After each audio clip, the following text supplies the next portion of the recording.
Recording. Hi guys, good to see you again. To introduce us again, in case you weren't here for our first video, I'm Amy, And I'm Scott.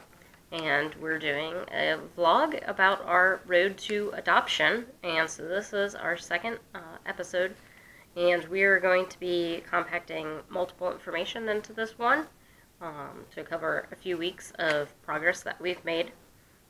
So where we left off last time was us trying to contact an adoption recruiter, and so I had actually done that, started that on 4/25 of 2017, so April 25th, 2017, trying to call people on the phone based on the website with recruiters that were listed. I ended up calling the hotline, and they gave me the number for the recruiter in my area, which was helpful because it did seem like there was a lot of information on the website.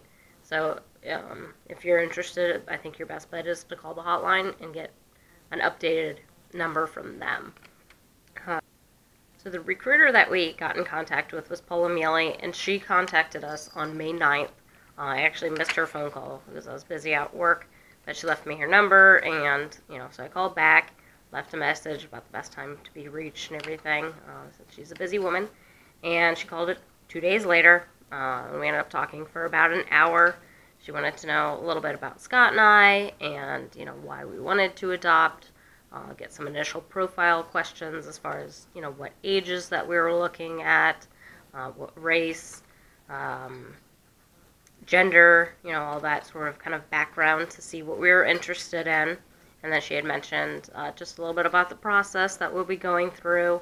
We'll have to do an orientation first.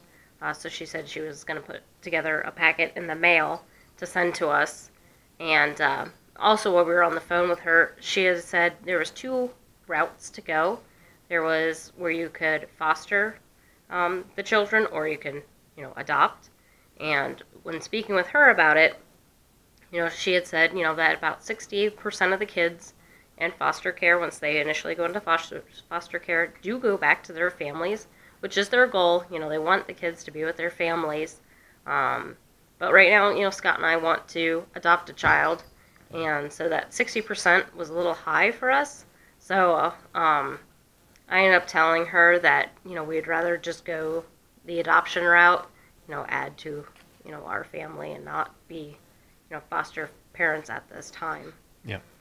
So then 2 days later, after talking with her on the phone, we got the package in the mail. Yep. A very large package with a lot of paperwork, kind of explaining what to expect, what the steps were, paperwork that you'd have to fill out. And in the paperwork, and along with some of the other requirements, just so you know what to expect, you need to have current bank statements, your latest tax return, pay stubs, your identification, driver's license, social security cards, and then you have to fill out a number of forms. And the ones we have record of in front of us were an orientation screening tool, which just explains what to expect and how to figure out if adoption or fostering is right for you.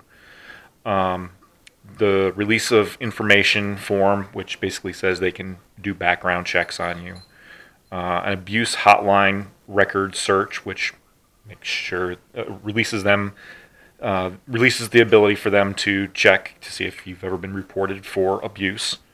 The form and paperwork for getting fingerprinted. You'll need to get fingerprinted, and they'll run a check on your fingerprints. Family financial statement, which is basically you're filling out a form explaining what your household income and expenses are for a normal month or year, so they understand whether or not you can support a child or children. And then a privacy policy form. And there'll be more forms after that, I'm sure. Yes. Yeah. So, we were excited, so we quickly got the information together as fast as possible. So we got it Saturday in the mail, and I sent it to Paula on Monday right away. So less than 2 days later, we were already sending all this information back, trying to get the next step of the process. Paula had said that they do orientations about once a month, and one of them would be starting shortly after we had got our packet. So we were really hoping, to try to get into this next orientation.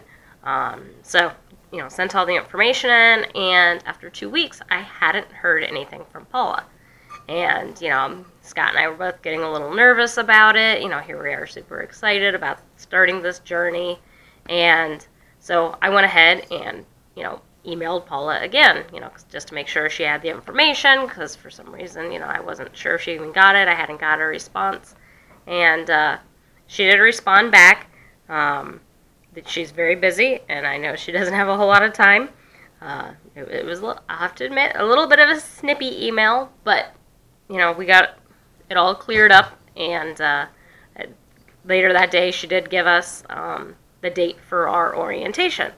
Unfortunately, we missed the one that was going to be starting in June, so our orientation date is actually July 13th.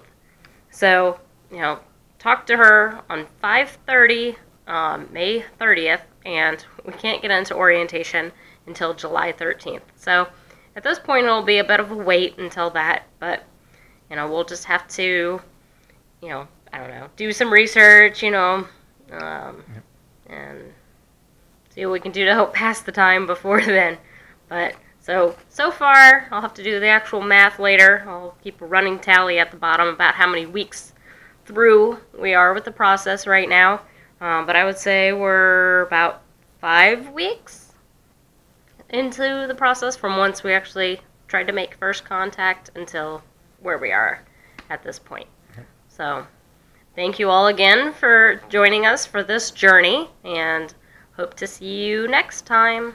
Take care. Bye. Bye.